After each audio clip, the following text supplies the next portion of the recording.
Proyekto Helmo.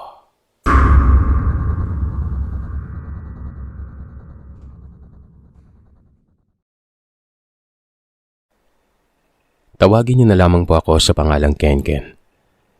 At ang kwentong ibabahagi ko ay karanasan ng nanay ko noong dalaga pa ito. Hindi ko na lamang babanggitin yung lugar kung saan ito nangyari, gawa ng para na rin sa mga taong nakatira sa lugar na ito. Para bigyan na lamang din ng respeto. Malay natin, di ba? Baka merong nakikinig sa inyo dito. At baka kung ano pa ang sasabihin.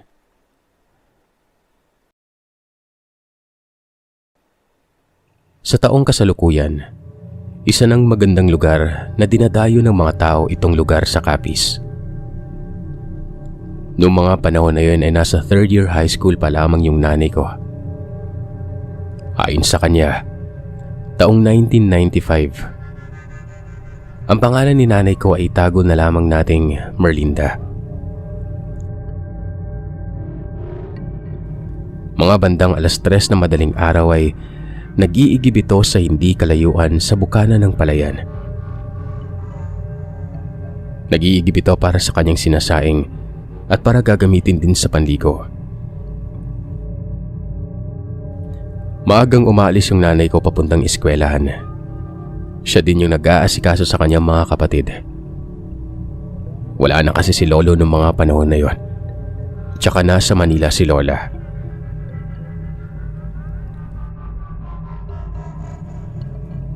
Sa kasagsagan umano ng pag-iigib ni nanay, ay meron siyang naririnig na kumakaluskos sa may talahiban. Agad namang nagmadali si nanay sa pag-igib nun, hanggang sa mapuno niya na ito. Hindi naman gaanong malayo yung bahay nila nanay sa balon. Kaya lang, pag hindi pa gaanong maliwanag yung lugar na yon, sobrang nakakatakot dahil sa naglalakihang mga kugon na kung titingnan mo pag madilim ay kikilabutan ka talaga. Pinuhat na umano ng nanay ko yung lalagyan ng tubig nun. Agad itong naglakad at habang sa kasagsagan ng kanyang paglalakad, hawak-hawak yung balde. Meron umanong tumunog na parang wakwak. Agad na palingon ang aking ina, pero wala siyang nakita nun. Mahina yung tunog ng isang wakwak. Agad namang nagwika si nanay na, hayop na to. Sino ba tong hayop na to na gustong manakot? Naglakad na lamang si nanay hanggang makarating sa bahay nila. Pagkarating niya ay agad na itong nag-aasikaso at taligo.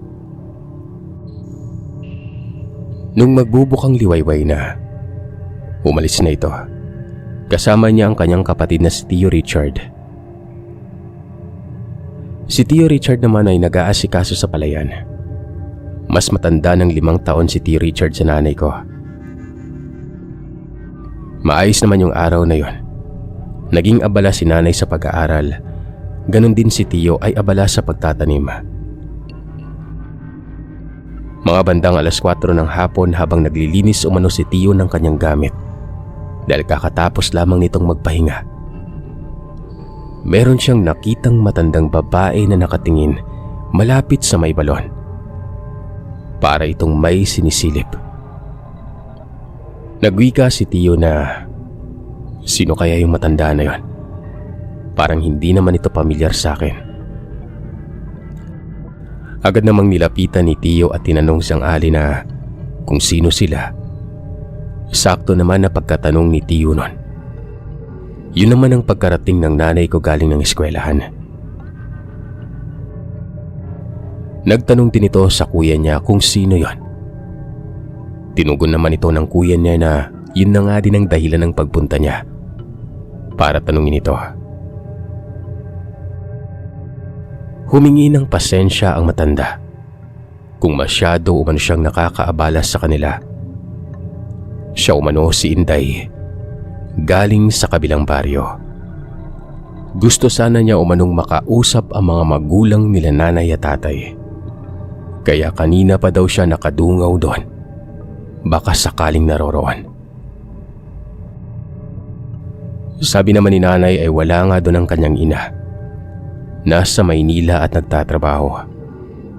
Kaya si kuya muna ang pansamantalang nagbabantay at nag-aasikaso ng palayan. Niyaya nila itong pumasok sa bahay. Ito namang si Tio ay nagpaalam muna sa kanila dahil ipagpapatuloy niya lamang umano ang ginagawa niya noon sa pag-aasikaso ng kanyang mga gamit. Sandali lamang umano siya. Babalik din siya. Pagkapasok ni Aling Inday, agad itong nagsabi sa nanay ko na hindi na umano siya magpapaligoy pa. May sasabihin umano siyang importante tungkol sa tatay ni nanay noong mga panahon na binata pa yung ama niya. Isa umanong manggagamot si lolo noon at meron umano siyang napatay na isa sa pinakamakapangyarihang aswang sa Aklan. Kaya binabalaan niya umano si nanay na mag-iingat palagi at huwag na huwag masyadong lalabas kapag gabi na dahil merong umaaligid sa bahay nila. Agad namang nagsabi yung nanay ko na meron nga siyang naririnig tuwing madaling araw. Maya-maya pa ay nagpaalam na ito.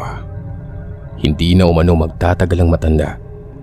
Pero iniwanan niya ng tansong kutsilyo si nanay. Galing pa umano yon sa tiyuhin niya. Panlaban umano sa masasamang elemento ang patalim na yon.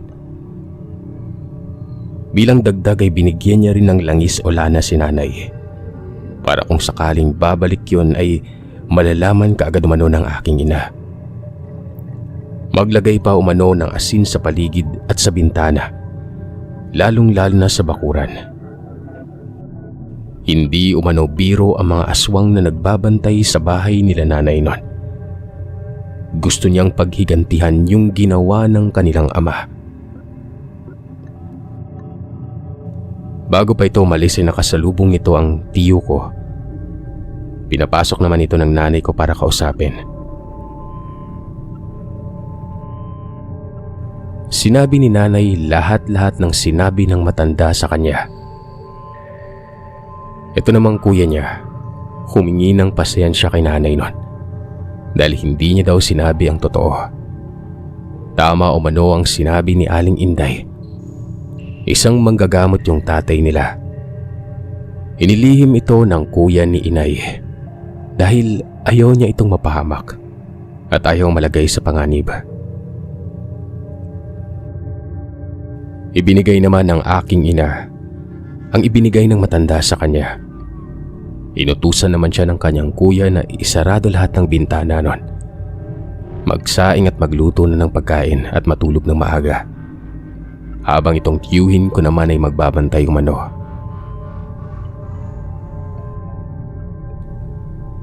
Bandang 9:00 ng gabi, habang natutulog si nanay, napabalikwas ito dahil sa kumakalabog sa itaas ng bubungan. Lumabas ito at nakita niya si Tio nun. Sumigaw si nanay ng kuya, "Ayos ka lang ba?" Sinabihan naman ni Tio si nanay na kumuha ng asin sa may kusina at kunin ang kanyang patalim o talibong. Sumunod naman si nanay. Binigay ni Tio yung tansong kutsilyo kay nanay at tumugon ito na kahit anong mangyari, huwag gagawa ng ingay ang aking ina. Lalabas umano siya at meron siyang tatagay nun. Sinabi ni nanay na tutulong siya kay kuya. Pero sinabihan siya ng kanyang kuya na diyan lamang siya mananatili sa loob nun. Sumilip lamang umano si nanay sa siwang at pag sumigaw umano ang kanyang kuya nun, saka siya lalabas. Habang nakamasid umano ang aking ina, nagulat siya dahil biglang may bumulusok na nilalang pailalim. Doon ay biglang sumigaw si Tio. "Merlinda, lumabas ka na." Walang takot na lumabas si nanay. Sinaboy yung asin. Agad itong tumakbo at tinaga sa likuran yung nilalang. Napahiyaw ito sa sakit. Bigla umano itong bumagsak nun. Nagtanong si nanay kay Tio kung anong nangyari. Bakit bigla na lamang bumulusok pa ibaba ang nilalang na yon? Sabi naman ng kuya niya ay hindi niya umano winasiwas ng itak. Kaya niya ginawa yon para pag bumaba ang nilalang ay makorner nila ito ni nanay. Sinabihan ng kanyang kuya si nanay na matulog na. Magpapalit lamang siya dahil maraming dugo yung damit niya noon. Pagkatapos umano ng insidente na yon ay hindi na umano ng gambala yung mga nilalang sa bahay nila nanay. Nabalitaan nila na ang angkan umano nila Aling Inday ay napatay na yung bagong pinuno ng angkan ng mga aswang doon sa Aklan. At magpasa hanggang ngayon, bitbit pa rin ng nanay ko ang kanyang karanasan hanggang meron na siyang mga anak. Kaya nagpapasalamat siya sa tansong kutsilyo na binigay nito at Lana para mapuksa yung nilalang na gusto silang patayin. Sa ngayon, nasa Maynila na si Tio. Isa siyang pastor sa kasalukuyan. At yung tansong kutsilyo na yon ay nandito pa rin sa bahay. Tinatago namin dahil huli na naming nalaman na sa lolo ko pala ito. Itinago lamang ni Aling Inday.